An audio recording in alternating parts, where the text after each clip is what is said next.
नमस्कार मित्रों, आपका स्वागत है हमारे चैनल तरुण जी के क्लास में। मैं हूं तरुण और आज मैं आपके लिए मध्य प्रदेश टीईटी सीटीईटी के लिए हिंदी का प्रैक्टिस सेट लेके आया हूं। और ये हिंदी का पोर्शन कवर करने के साथ साथ अब जितने भी गवर्नमेंट एग्ज़ाम्स के लिए हिंदी की प्रिपरेशन करते हैं, साथ ही साथ आपके वो टॉपिक भी क्लियर होते चलेंगे। तो फिलहाल हम ये क्वेश्चंस जो हमने 20 क्वेश्चंस अराउंड लिए हैं, ये बहुत टिपिकल क्वेश्चंस हैं, साथ में लगभग पूरी हिंदी इसमें कवर होती है। तो मेरी आपसे रिक्वेस्ट है, थोड़ा सा टाइम निकाल के आप पूरी के पूरे 20 वीडियोस को ज़रूर देखें, क्योंकि एमपीटीईटी कुछ दिन बाद होने ही वाली है। सीटीईटी के एग्ज़ाम्स और एमपीटीईटी के लगभग एक साथ ही फंसेंगे एग्ज़ाम। तो फिलहाल आपकी तैयारी चलती रहे, इसलिए मैं चाहता हूँ कि आप इन क्वेश्चंस को देखें। तो मित्रों, यदि आप हमारे चैनल पर नए हैं तो सबसे पहले हमारे चैनल को सब्सक्राइब कर दें, एक लाइक देना ना भूलें, साथ ही कमेंट करके बताएं आपको वीडियो कैसा लगा। तो हमारा क्वेश्चन नंबर फर्स्ट है कि उल्लास उल्लास के लिए आपको संधि विग्रह करना है। क्वेश्चंस है उल्लास के लिए संधि विग्रह करना है। ऑप्शन ए हमारा उत्धनलास, ऑप्शन बी हमारा उत्धनलास, ऑप्शन सी हमारा उल्धनलास और ऑप्शन डी है हमारा उत्धनलास। तो आप इसको ध्यान से देखिए, यहाँ पर लिखा हुआ है उल्लास। तो उल्लास का जब हम संधि विग्रह करेंगे तो हमारा होगा उत्धनलास। तो मिलके क्या बन जाएगा? उल्लास। तो हमारा उत्धनलास क्या है? सही है। नेक्स्ट क्वेश्चन मित्रों, हमारा क्वेश्चन पूछा गया है तन मन धन का सामाजिक विग्रह निम्न में से कौन सा होगा? ठीक है, आपको पता है समास कितने प्रकार के होते हैं। अवयवी, यमक, समास की बात करें तो अवयवी, तत्पुरुष, कर्मधारय, द्विगु, दंत और बहुग्री 6 समास होते हैं। तो इनका विग्रह करके बताना है क्या होता है। तो एक ऑप्शन ए है तन मन और धन, ऑप्शन सी है तन मन और धान, ऑप्शन सी है तन मान और धन और ऑप्शन सी है तान मन और धन। तो जब तन मन और धन का आप सामाजिक विग्रह करोगे तो आपका राइट आंसर क्या हो जाएगा? तन मन और धन हो जाएगा। मतलब हमारा ऑप्शन ए क्या हो जाएगा? राइट हो जाएगा। तो उन क्वेश्चंस को, हिंदी का पोर्शन जो होता है इजी होता है, लेकिन हिंदी को क्या थोड़ा सा ध्यान से पढ़ना पड़ता है, तब जाके उनके क्वेश्चंस को हम कवर कर पाते हैं। तो हिंदी जब भी लगाएं उसको आराम से पढ़ें, साथ में आप विसर्ग को देखें, साथ में आप जो व्यंजन है उनको देखें, तब जाके हिंदी सही होती है। नेक्स्ट क्वेश्चन है मित्रों हमारा, नी उपसर्ग से बना शब्द निम्न में से कौन सा है? इससे बताना है उपसर्ग। उपसर्ग पता है आपको हमेशा पहले लगते हैं, प्रत्यय शब्द में लास्ट में लगते हैं। तो क्वेश्चन है नी उपसर्ग से बना शब्द निम्न से है। उपसर्ग और प्रत्यय की एक बात है, जब भी हम उनमें से उपसर्ग या प्रत्यय निकाल देते हैं तो वो एक जो शब्द है वो संपूर्ण शब्द बनता है। तो ऑप्शन ए क्या है? निर्वाण है, ऑप्शन बी क्या है? निवारण है, ऑप्शन सी क्या है? निवारण है और ऑप्शन सी का है निर्वाण है। तो इसका जो राइट आंसर हो जाएगा वो मित्रों हमारा हो जाएगा निवारण। हमारा ऑप्शन नंबर सी क्या हो जाएगा? सही हो जाएगा। तो इसमें क्या लगा हुआ है? उपसर्ग लगा हुआ है, क्योंकि वारण भी एक वर्ड होता है, तो नी को निकाल देंगे तो नी ओ प्लस क्या हो जाएगा? वारण। नेक्स्ट क्वेश्चन है दोस्तों, हमारा क्वेश्चन है कि अक्ल का दुश्मन मुहावरे का अर्थ निम्न विकल्पों में से कौन सा होगा? अक्ल का दुश्मन, ऑप्शन ए है कुव्यवस्था होना, ऑप्शन बी है मनोकामना पूर्ण होना, ऑप्शन सी है मूर्ख और ऑप्शन डी है बुद्धि नष्ट होना। तो आपको बताना है अक्ल का दुश्मन मुहावरे का अर्थ क्या होगा। तो इसका जो राइट आंसर होगा, अक्ल का दुश्मन मतलब क्या कहलाता है? एक तरीके से मूर्ख है। नेक्स्ट क्वेश्चन है दोस्तों हमारा, सम्मान के लिए संधि विग्रह शब्द को चुनिए। यहाँ बात हम सम्मान शब्द की बात कर रहे हैं, तो ऑप्शन ए हमारा हो जाएगा सम धन मान, ऑप्शन बी हो जाएगा सम धन मान, ऑप्शन सी हो जाएगा सम्मा धन ना और ऑप्शन डी हो जाएगा सम धन मान। तो आप देखेंगे जो 5वें नंबर का क्वेश्चन है, तो हमेशा जो नीचे राखी रेत लगी हुई है, सॉरी राखी रेत बोल रहा हूँ, जो एक तरीके से हलंत लगा हुआ है समधन मान, तो उसको आपस में जब जोड़ते हैं तो हमारा ये वर्ड क्या बन जाता है? सम्मान। नेक्स्ट क्वेश्चन दोस्तों है कि सेठ साहूकार का सामाजिक विग्रह निम्न में से कौन सा होगा? सेठ का साहूकार, ऑप्शन बी है सेठ में साहूकार, ऑप्शन सी है सेठ और साहूकार और ऑप्शन डी है सेठ जैसा साहूकार। तो जब हम इनका सामाजिक विग्रह करेंगे तो इसको क्या हो जाएगा? सेठ और साहूकार। तो ऑप्शन हमारा सी क्या हो जाएगा? राइट हो जाएगा। बिल्कुल इजी क्वेश्चंस आते हैं हिंदी में, आप 30 नंबर में से 30 भी ला सकते हो। मध्य प्रदेश टीटी जैसे एग्जाम्स में आपको 2 पैराग्राफ दिए रहेंगे और 2 पैराग्राफ में हिसाब से क्वेश्चन पूछेंगे। साथ ही साथ वो 2 पैराग्राफ में आपसे व्यंजन, संधि, समास, सब पूरी हिंदी उसी से पूछ लेते हैं। तो एमपीटीईटी में कुल मिलाकर याद रखिएगा 15 नंबर की पेडागोगी आएगा और संस्कृत और हिंदी की पेडागोगी सेम होती है। साथ ही साथ बिल्कुल इजी 15 नंबर के क्वेश्चन पूछे जाएंगे। यही क्वेश्चन पूछ रहा हूँ, हो सकता है यही क्वेश्चन उसमें आ जाएं। नेक्स्ट क्वेश्चन है हमारा है महानता का शुद्ध रूप निम्न में से कौन से हैं। महानता, ऑप्शन ए है मेहनता, ऑप्शन बी है मत्ता, ऑप्शन सी है महानत और ऑप्शन सी है महत्ता। तो महानता का जो शुद्ध रूप होगा वो हो जाएगा हमारा महत्ता। याद रखिएगा ऑप्शन डी हमारा क्या हो जाएगा राइट, महत्ता। नेक्स्ट क्वेश्चन है, क्वेश्चन पूछा फूल के सही पर्यायवाची वाले शब्द की पंक्ति को चुनिए। आप खुद यदि आपने पर्यायवाची ढंग से पढ़े हैं तो आप बता सकते हैं। पर्यायवाची आपको बिल्कुल रट्टा होना चाहिए कि कोई भी पर्यायवाची पूछे और याद आ जाए। जैसे क्वेश्चन ऑप्शन एक में है पूछा है पुत्र, कुसुम और प्रसून। ऑप्शन बी है पुष्प, कुम और प्रसून। ऑप्शन सी है पुष्प, कुसुम और प्रसून और ऑप्शन डी है पुष्प, कुसुम और प्रसन्न। तो आप खुद बताइए आपका कौन सा क्वेश्चन सही हो जाएगा। आपका ऑप्शन नंबर 3 हो जाएगा पुष्प, कुसुम और प्रसून। ये तीनों के तीनों क्या होते हैं, पुष्प के क्या होते हैं पर्यायवाची। तो पर्यायवाची को याद करने का सिर्फ एक सिंपल सा तरीका होता है। आपके पास सबके पास हिंदी की कोई ना कोई बुक होगी।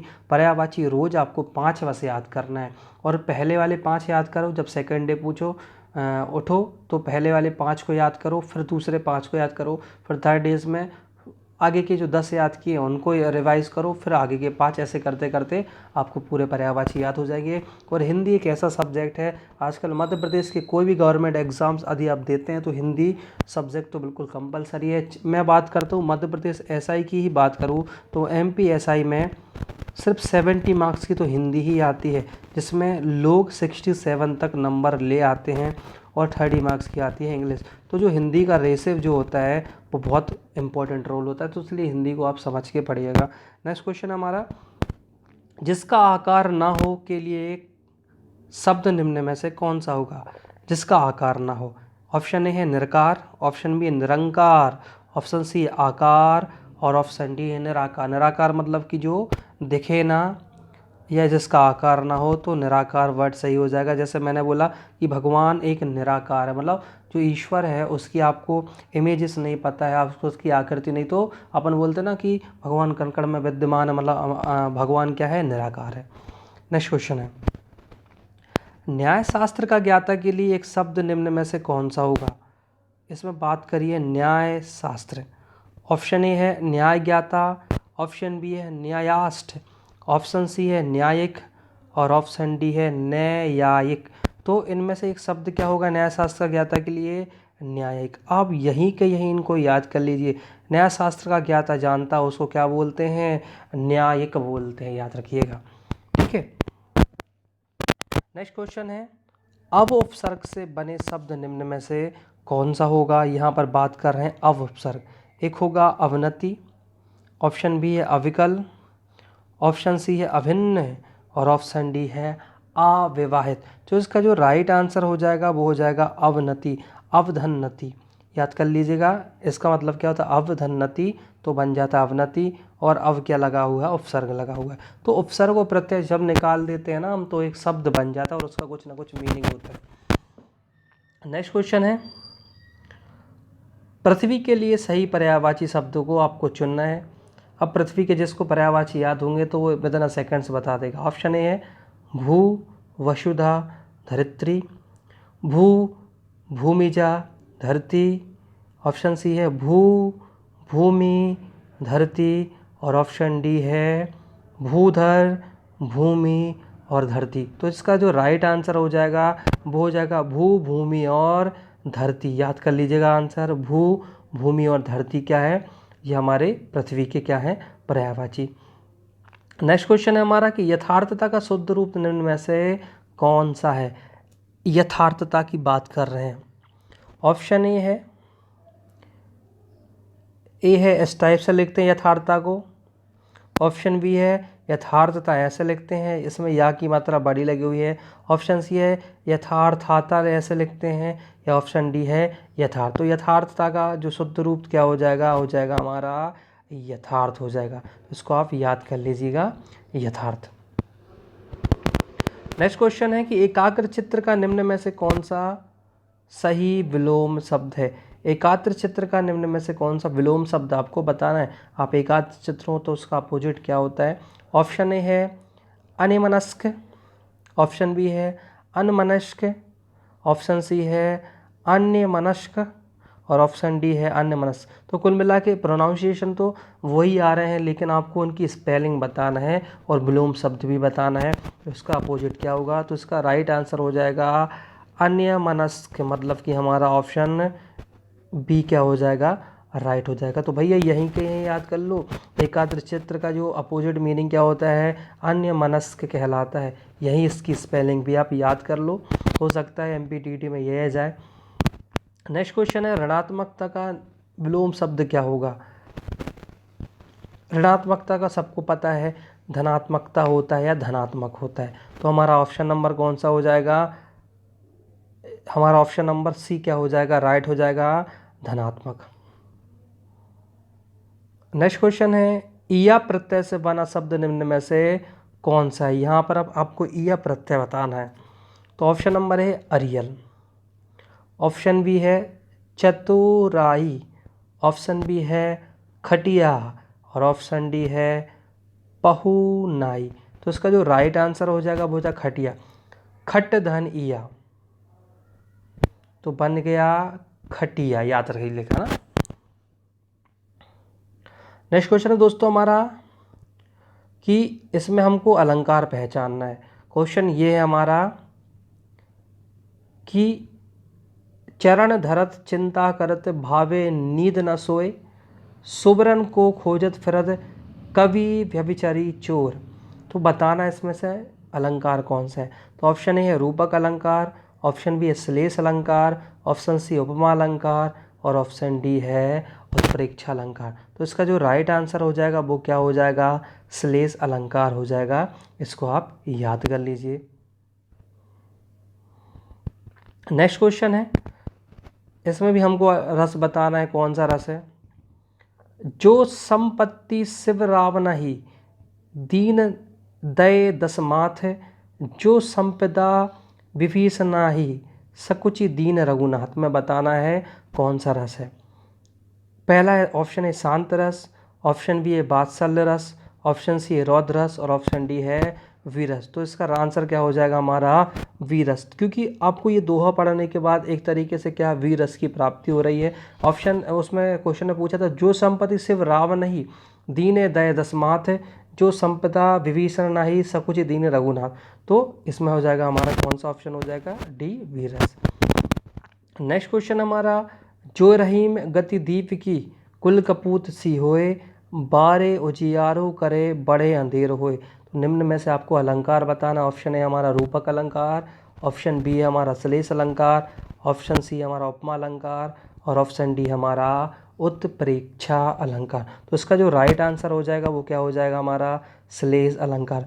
दोस्तों यदि आपको अलंकार समझ में नहीं आते तो हमारे इसी चैनल पे आप वीडियो की प्लेलिस्ट में या वीडियोस में जाएंगे तो आपको अलंकार का एक वीडियोस मिलेगा, आप उसको अच्छे से पढ़ें। उसमें मैंने अच्छे से बताया कि अलंकार कितने प्रकार के होते हैं और क्या किस अलंकार को हम कैसे पहचानते हैं।